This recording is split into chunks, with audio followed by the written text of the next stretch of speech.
নমস্কার, আশা করি আপনারা সকলে খুব ভালো আছেন। আমরাও খুব ভালো আছি। আর মুম্বাই আসা আমাদের প্রায় 2 দিন হয়ে গেছে। তো প্রত্যেকদিন দিনের বেলাগুলো ও তো বিজি থাকে কনফারেন্সে, মানে ও আইআইটি বোম্বেতেই থাকে। আর আমি দিনের বেলাটা গেস্ট হাউসে থাকি, আমার লাঞ্চও গেস্ট হাউসেই হয়ে যায়। সন্ধ্যাবেলায় ও ফিরে আসার পরে দুজনে মিলে আজ প্ল্যানিং করেছি, চলো আজ 9-10 বছর পরে আবার হেঁটে একটু মুম্বাইটা ঘোরা যাক। তাই বেরোতে বেরোতে প্রায় 7টা বেজেই গেল। তো দেখা যাক কতটা কি ঘুরে আসতে পারি। তবে ইচ্ছা আছে গেটওয়ে অফ ইন্ডিয়া থেকে, তাজ হোটেল থেকে মেইন ড্রাইভ হয়ে ঘুরে আসবো। জানি না কতদূর কি পারবো, এই বেরিয়েছি, এখনো ক্যাম্পাসেই আছি। তো চলুন। আর এই যে দেখছেন সিঁড়িটা, 99 সিঁড়ি, এটা খুবই বিখ্যাত জায়গা। এখানে সবসময় নাকি মাথার উপর কাকের পটি পড়ে। যদি যার গায়ে কাকের পটি পড়ে তার জন্য ওটাকে নাকি খুব লাকি মানা হয়, এটুকুই গল্প আমি শুনেছি।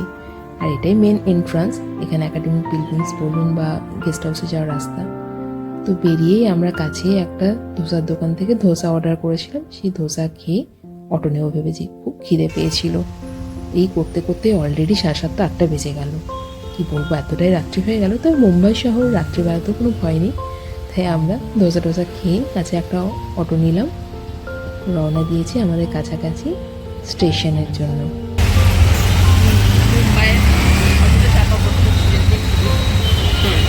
আমার প্রচুর এক্সপিরিয়েন্স আছে।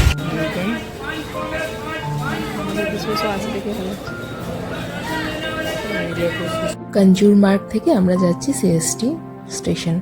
তো 20 টাকা করে ফেয়ার পড়লো। এত ভাল লাগলো, এরকম ধরনের মেশিন বিদেশে আমরা এত ব্যবহার করি, দেশেও এরকম মেশিন দেখতে পেয়ে সত্যি মনটা ভালো হয়ে গেল। একদম সেলফ সার্ভিস, নিজে নিজে টিকিট কেটে নাও। তবে এখানে টিকিট ঘরও আছে, দেখুন ডান দিকে স্টেশনের মধ্যে কিছু টিকিট ঘর। বেশ সুন্দর লাগলো জিনিসটা দেখে। আমরা যখন ট্রেনে চেপেছি তখন অলরেডি 9টা, 8:30 পেরিয়ে 9টা বাজতেই চলেছে। তার ফলে দেখুন ট্রেনটা যথেষ্ট ফাঁকা ছিল, সেরকম ভিড় ট্রেন আমরা পাইনি। তো এই সিএসটি পৌঁছে গেছি। এবার সিএসটি থেকে নেমে হাঁটা পথে রওনা দেব আমাদের প্রথম গন্তব্য গেটওয়ে অফ ইন্ডিয়ার দিকে। আগের বার যখন এসেছিলাম তখন দিনের বেলায় দেখেছিলাম সিএসটি, এখান থেকে ট্রেনও ধরেছিলাম বাড়ি ফেরার। কিন্তু এবারে রাতের ভিউটা দেখলাম, এত অসাধারণ লাগলো, এ যেন এক আলাদা রকম প্রাপ্তি। মাঝে সিএসটি থেকে একটা বাস নিয়েছিলাম, তারপর হাঁটা পথে যখন গেটওয়ে অফ ইন্ডিয়াতে পৌঁছালাম তখন অলরেডি 10টা বেজে গেছে। আর 10টার সময় নিয়ে গেটওয়ে অফ ইন্ডিয়া বন্ধ হয়ে যায়।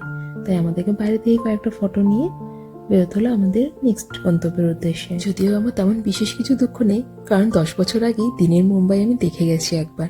তো এই রাতের মুম্বাইটা সত্যি আমার জন্য নতুন ছিল। তো গেটওয়ে অফ ইন্ডিয়ার পরে তাজ হোটেলের সামনে কয়েকটা ফটো তুললাম।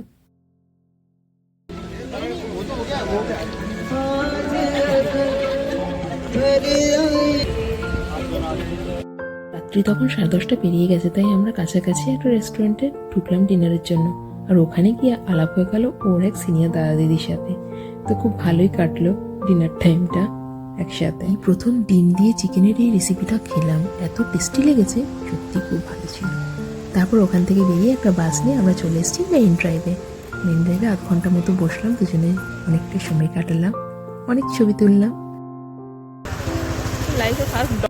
ডবল ডেকার বাসে চাপার খুব ইচ্ছা ছিল, আগের বার মুম্বাই এসে সেটা হয়নি, কিন্তু এবারে দেখুন ভাগ্যক্রমে হয়েও গেল।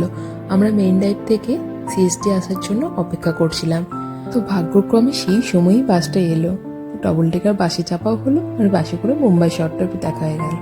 এখন আমরা পৌঁছে গেছি সিএসটিতে, আর এখান থেকে সঙ্গে সঙ্গে ট্রেন পেয়ে গেছি। তো ট্রেন থেকে নেমে আমাদেরকে আবার একটা অটো নিতে হয়েছে ক্যাম্পাসে ফেরার জন্য। আর ওই ক্যাম্পাসে ফেরার রাস্তাতে ও আমাকে দূর থেকে দেখালো পাওয়াই লেক, ওদের আইআইটি ক্যাম্পাস। কারণ সত্যি কথা বলতে গেলে একটা ঘটনার জন্য আমাকে তাড়াতাড়ি বাড়ি ফিরে আসতে হয়। আমার যেদিন বাড়ি ফেরা ছিল তার 2 দিন আগে, যে কারণে আমি আর ঘুরিয়ে আলাদা করে আইআইটি ক্যাম্পাসটা দেখতে যেতে সময় পাইনি। ওই আর কি দূর থেকে ও আমাকে শুধু ওদের গেটটা দেখালো, আর তাই দেখে বাড়ি চলে এলাম। তো এই ক্যাম্পাসের কাছাকাছি চলে এসেছি। এই ছিল আজকে আমাদের মুম্বাই ট্রিপ। সকলে ভালো থাকবেন, আবার দেখা হবে নতুন একটি ব্লগে। শুভরাত্রি।